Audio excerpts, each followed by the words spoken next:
Today on Locked on Rockies. There was a lot of bad that happened last year in 2024, but the continued emergence of Brenton, Doyle, and Ezequial Tovar continue to bring some hope and hype for the Colorado Rockies.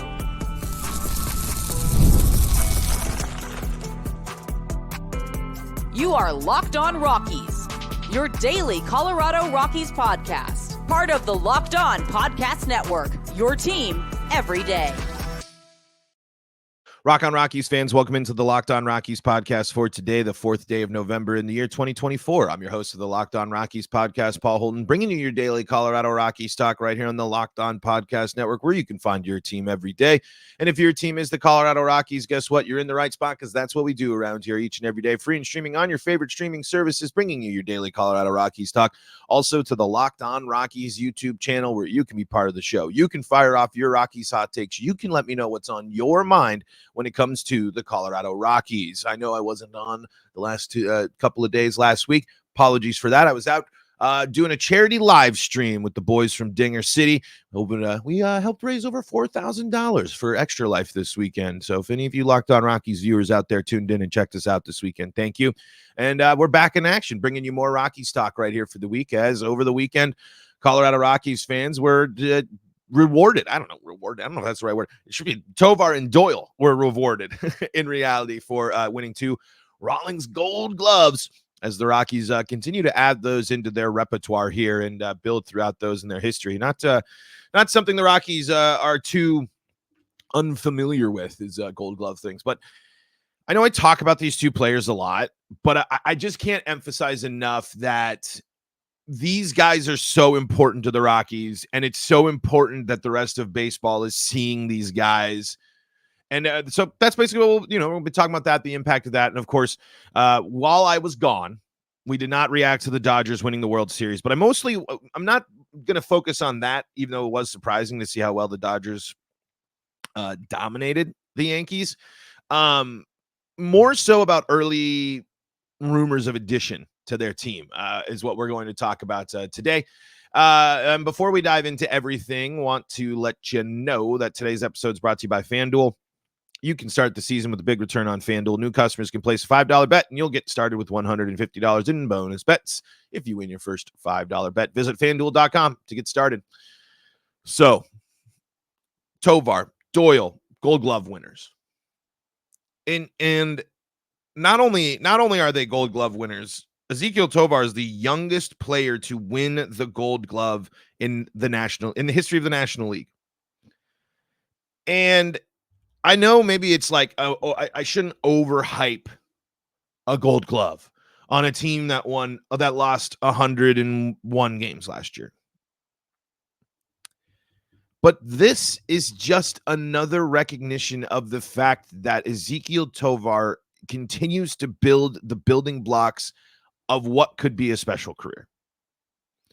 When we are looking for guys to rebuild our passion for the Colorado Rockies, when we are looking for players that are giving you a reason to go to the ballpark every day, go and watch these Rockies players, even throughout 100 lost seasons, Ezequial Tovar and Brenton Doyle have set that standard. These players are quickly becoming, they ain't Jokic, they ain't McKinnon, it ain't the Broncos on Sunday. I understand that. It ain't Hunter and the Sanders and the flash of the Buffs. It's a long way to go from that, right? But if you're sitting there not saying that if Ezequial Tovar continues to develop, we have another all-star, if not better caliber shortstop, then you're silly. If you're not sitting there and looking and thinking of a potential world in which Ezequial Tovar outperforms Trevor Story, I think you're silly. Tulo will have to get there. But is it out of the realm of possibility? Baseball's a little different, and I don't know if we'll quite get the offensive numbers, but I mean, Ezequial Tovar batted .269 with 26 homers, 78 RBI last year, 176 hits. I mean, that alone, and played Gold Glove caliber defense as well. Trevor Story in his second season with the Rockies. Actually, let's see. He got 97 games. All right, so yeah, 2017, because he played in 97 games in 2016. So before being in his back-to-back All-Star seasons there in 18 and 19 for Trevor Story when he played for the Rockies. 239 batting average, an OBP of 308, a slugging of 457, and he struck out 191 times. So it's like, I'm not going to sit here and be, the strikeouts are a huge problem regardless for the Rockies there. But Tovar, 269 batting average, 295 OBP, a slugging of 469, and an OPS of 763. I mean, we are looking at numbers that are right on top of, a little bit lower in some categories, a little bit higher in some others, for Trevor Story or for Ezequiel Tovar and Trevor Story. Trevor Story went on to be an all-star in 18 and 19, batting nearly 300 those years, cutting down the strikeouts, increasing his RB, hitting in for 108 RBI there, 37 home runs, 35 home runs there. He was an all-star. He had MVP votes. He won the Silver Slugger. So my point is, if this is the trajectory, if this is what we're hoping for, Ezequiel Tovar is right on par, right on pair with Trevor Story at this time. And let's just get Tulo. Let's see if we can get some Tulo numbers here real quick.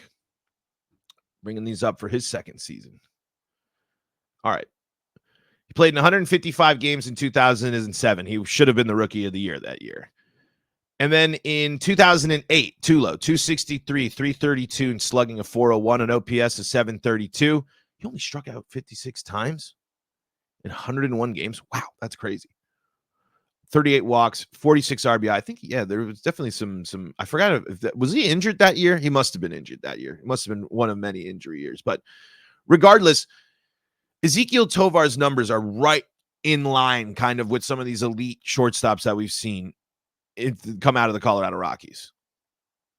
And if he can take that jump, if he can cut down the strikeouts next year, he's going to be right on that path. He might not hit as many home runs as Trevor Story, maybe, maybe it's not as much of a complete package as it was with Tulo, but what if he's healthier than Tulo? And I mean, is there an argument that Tovar can't hit 30 plus bombs next year? Like a good one that you're super confident in? The point is they didn't miss again. We've said this time and time again, but right now the trajectory for Ezequiel Tovar is the person that's going to make you buy a jersey, is the person that's going to be your son or daughter or your kid's next favorite player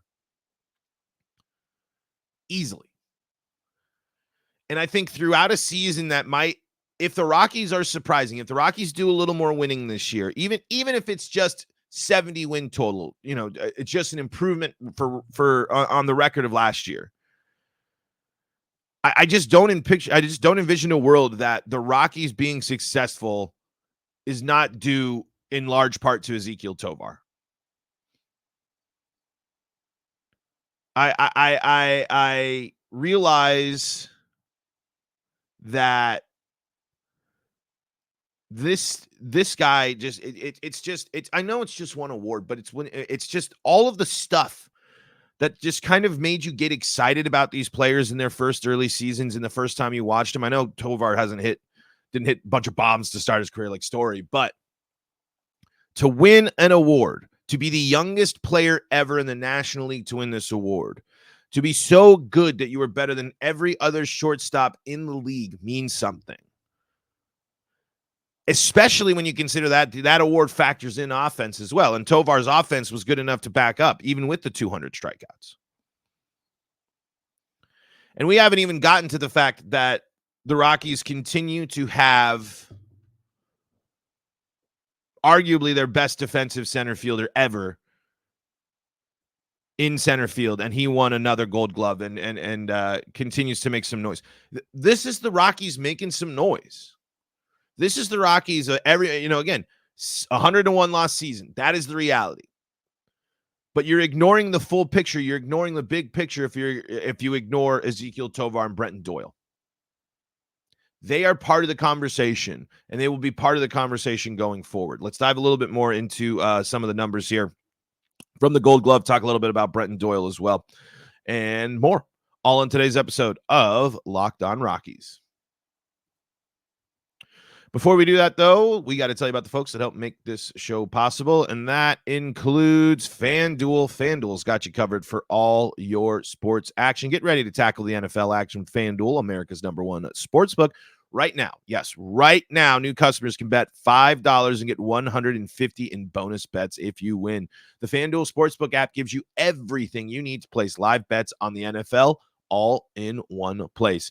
So when you get a hunch in the middle of the game, you can check out the latest stats, view live play-by-play, and so much more on the same page where you place your bets. Just visit FanDuel.com to join today. Money lines, parlays, over-unders, you name it.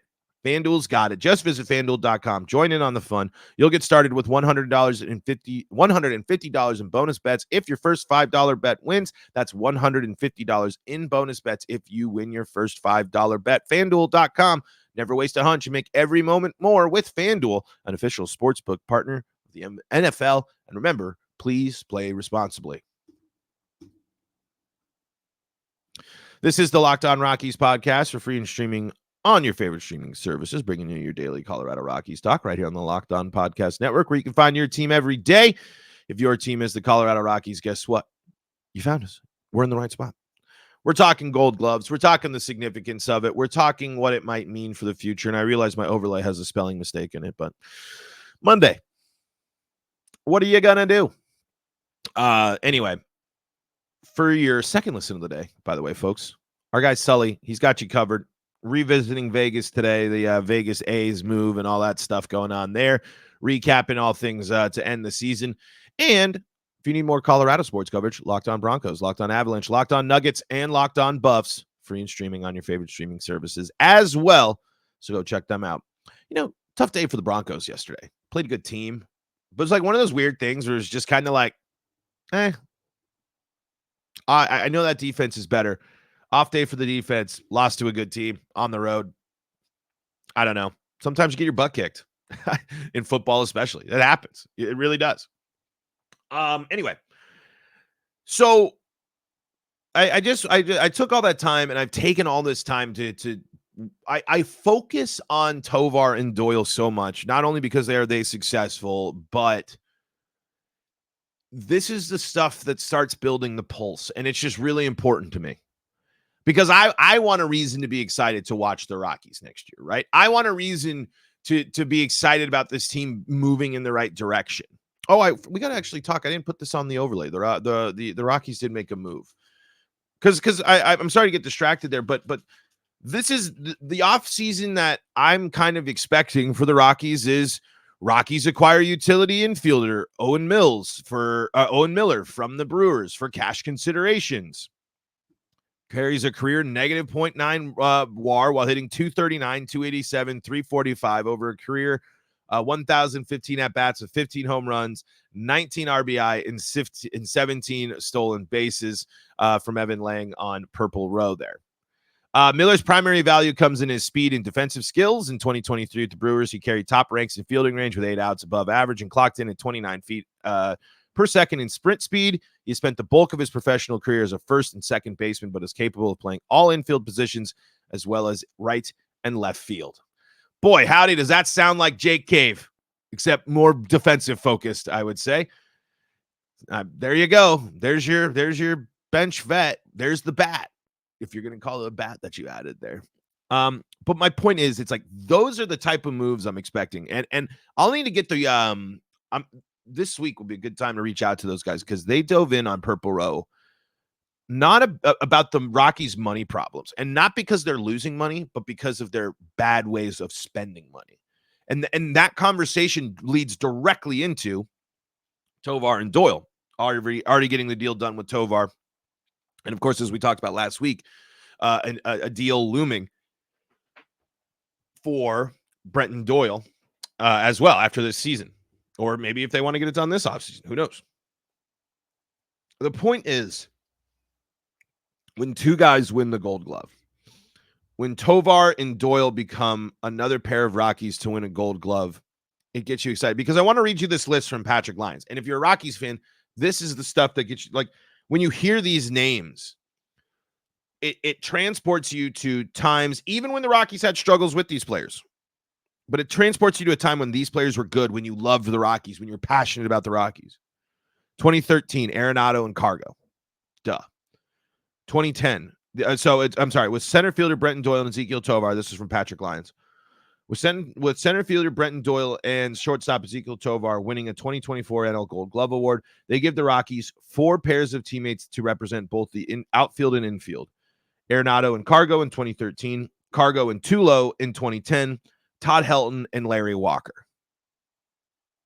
I mean, folks, we are talking about combos of players that are so special. And not to mention, in those years, did Story ever win a Gold Glove? I don't think he did. He was nominated.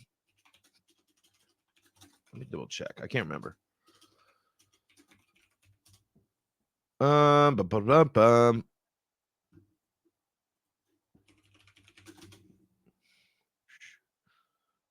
Okay, no, that's what I figured. Just a Silver Slugger. My point is, it's still going to take time. They still have to develop, obviously, because when we're talking about those names that they're comparing them to, but if they start being synonymous as the next Rockies pair, Arenado and Blackmon, Arenado and Story, DJ and Story. I mean, there are so many combos, of Rockies that just set the identity of the team. And it's these guys. Brenton Doyle is the best defensive center fielder the Rockies have ever had, and he's played there for 3 seasons. He is a player that changes the landscape of Coors Field for the Rockies. He is someone that fits a creative solution for this team. He is someone that we saw can develop. And we saw that he developed within the Rockies system with Rockies coaching. That is one thing as we hope that these players take a step forward, as we've seen development stall at the major league level, as we've criticized the coaching staffs. Doyle is the exception to that. And Doyle, I think, is going to help set the standard and help these defenders on the corners. And he could, it's not going to be surprising to me for Brenton Doyle to be the next favorite outfielder. I don't think it's going to be crazy if Brenton Doyle, I don't know if Brenton Doyle will reach Carlos Gonzalez levels just because of how cool Carlos Gonzalez is. And he is absolutely beloved. But just like I'm seeing with Ezequiel Tovar, I'm seeing that same trajectory. And it's not, and I'm not looking at stats here. I'm looking at a player that folks will tune into. People watched Cargo every night. And I know he wasn't the only one on the team, but Cargo came up, cool swing, elite defender, incredible ability in commercials. But that's why I get excited about news like the Doyle and Tovar winning Gold Glove stuff. Because it is a sign that things can get better for the Rockies. It is a sign that the Rockies don't need to go out and grab stars because they have 2 growing stars on their team. And I believe that these guys can be stars. I believe that these guys can start an all-star game. I don't think it's that crazy if these guys can continue to develop, especially on the offensive side, that these guys cannot be considered one of the best at their position throughout the game of baseball. They've shown it. They've also shown struggles. They've also shown issues, but these are guys that can steal bases, hit home runs, play Gold Glove caliber defense, and score runs. And I mean, they have the tools. And this is another moment in which you kind of raise your eyebrows. If you didn't watch any Rockies baseball last year, or you watched very little, or you haven't followed the team, I bet you at least when it passed on your timeline, Rockies have 2 Gold Glove winners, you at least raised your eyebrows and you kind of said, huh? Really? I thought they were really bad. It's the problems with the Rockies don't reside in these 2 players. These guys are going to lead to the solutions. These guys are the guys that have the ability to lead to the future, but it's going to come to a point, and really after this season, that point will reach here, that this team is going to have to make moves to build up around these guys. You cannot just hope that every other player that you're going to develop in XYZ is going to come up properly. If in 2025 you surprise people, including yourselves, you need to make 2026 a year that you're not afraid to spend some money, to bring in a piece or two to address needs that your team might have. Because Tovar and Doyle are key pieces to the foundation of the Colorado Rockies moving forward. And I'm really excited about that. All right. Let's talk about the end of the baseball season. Let's talk about unfortunate rumors about the dreaded Los Angeles Dodgers. And we do that next, coming up on Locked On Rockies. Before we do that, though, got to tell you about the folks that help make this show possible, and that includes Gametime. Gametime is your spot to pick up your last-minute tickets or tickets whenever you need tickets, because they got you covered. Sports, theater, comedy, if you need a ticket, Gametime's got you covered. And hey, nothing like going to check out Nikola Jokic and the Denver Nuggets, right? Well, Gametime is a new feature called Gametime Picks that makes getting tickets to see your favorite teams play live even easier. Gametime Picks filters out the fluff to show you only incredible deals on great seats, so you don't have to waste time searching through thousands of tickets. Listen, every time I have gone through Gametime, I have found a great deal, and I found exactly what I'm looking for. And when I toggle in their all-in pricing feature, I know exactly what I'm paying. I'm getting my view from the seat, so I have all the information I need to make a smart purchase when it comes to going to events. It's sometimes it's hard spending that hard-earned money of yours, but Gametime makes sure you know exactly what you're getting, and they have then they got even the super deals that you can check out and more. So see for yourself on the Gametime app and take the guesswork out of buying tickets with Gametime Picks. Download the Gametime app, create an account, and use code LOCKEDONMLB for $20 off your first purchase. Terms do apply. Again, create an account and redeem code LOCKEDONMLB for $20 off. Download Gametime today. What time is it? Game time. This is the Locked On Rockies podcast for free and streaming on our favorite our favorite streaming services, your favorite streaming services. And we're also on the Locked On Rockies YouTube channel where you can be part of the show. I'm encouraging you, Rockies fans, all season long on the Locked On Rockies YouTube comment section. I want to know what you want me to talk about. Fire off your questions. Let me know what's on your mind, and we'll talk about it here as we go through the offseason. And hey, every day is one day closer to Rockies baseball. So there you go. All right, folks. So in case you were living under a rock, you saw that the Dodgers won the World Series last week. And honestly, my main takeaway was that effort by the Yankees in terms of it's crazy to see the pros in a big stage make mistakes that we haven't seen throughout the season or just in general. I mean, dropping fly balls, bad base running, because you know what, going cold as an offense and getting unlucky in some cases with pitching is one thing. But the way the Yankees lost Game 5 is one of the harshest reminders of just like, one, nobody's perfect, even professionals make mistakes, and just how quickly baseball gets away from you. How many? I mean, and we can relate, not obviously not to the World Series, but that feeling that Yankees fans felt while the fifth inning was happening was exactly how Rockies fans felt during the ninth and all those blown games this year. That weird feeling in your stomach that just tells you that something ain't gonna go right. And baseball, it just avalanches and moves so quickly. I mean, that momentum swing was insane. And Freddie Freeman just absolutely insane in that series as well. I mean, when you are built to hit in the postseason, when you are a postseason monster at the dish, that is just so valuable, and it is just so impressive. And it just highlights the depth of this Dodgers lineup that potentially is going to get deeper. I don't think it's going to happen. I don't think that the Dodgers are going to get the Soto deal done. It can happen.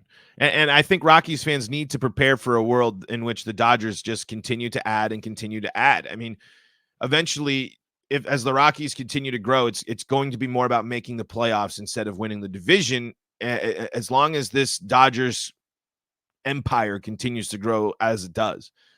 Maybe it's not sustainable. I think eventually the money it's going to be too much money and too much work to be able to keep all of these names.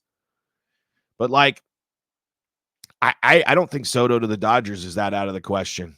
If the Dodgers want to do it, look at what they just did with Ohtani. If they want to get a creative deal done, they'll get a creative deal done. I think the more heart-wrenching thing that I saw from the weekend was the likelihood and as was Arenado being put on the trade block. If Nolan Arenado is a Dodger, I just like that stinks. That totally stinks. Even, I mean, again, I know where he's at. He might be in the decline, whatever. That's fine. But like,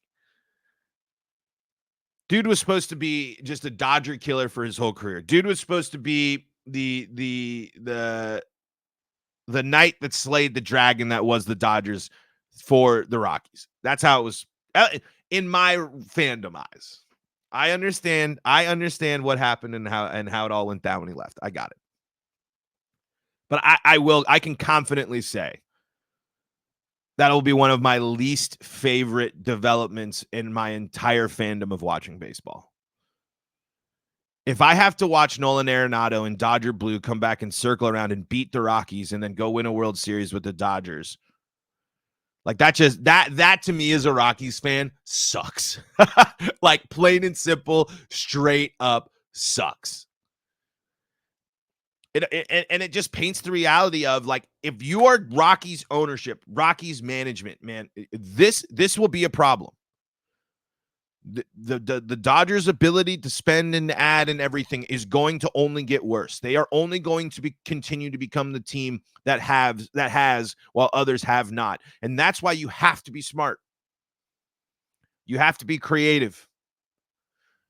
You have to be really good at developing players. This is a situation in which the Rockies they've already faced a decade of dominance from the Dodgers. How are you going to handle the second decade of dominance? How are you going to handle the Ohtani-led second half of his career? The challenges that are facing the Rockies as an organization and the pressure that is going to mount to add to this team if it grows in 2025 is going to be big, because you're going to have to keep pace with the Dodgers. And I don't think the Padres are stopping anytime soon. And I don't think Arizona is going to sit back and relax anymore as well. I think every team in the NL West is asking a lot of questions on how they're going to manage this Dodgers empire, this Dodgers team that's ready to do anything and everything to make it an era of dominance for them. And I don't know how confident I am in the Rockies in keeping pace, but we'll see. Folks, that's going to do it for today's episode of Locked On Rockies. Thank you so much for making us your first listen of the day. We are on your favorite streaming services. We're also on the Locked On Rockies YouTube channel, where you can be part of the show. Every time you like the videos, when you leave comments, if you aren't subscribed and you want to check out the videos, when you subscribe to the Locked On Rockies YouTube channel, it's easily the easiest way to help the show grow. Also, 5-star reviews, leaving those reviews on your favorite streaming services help as well. For your second listen of the day, go check out Locked On MLB with our guy Sully, and Locked On Broncos, Locked On Avalanche, Locked On Nuggets, and Locked On Buffs. got you covered for all your Colorado sports action as well. Until next time, I'm Paul Holden saying so long from the Locked On Rockies podcast.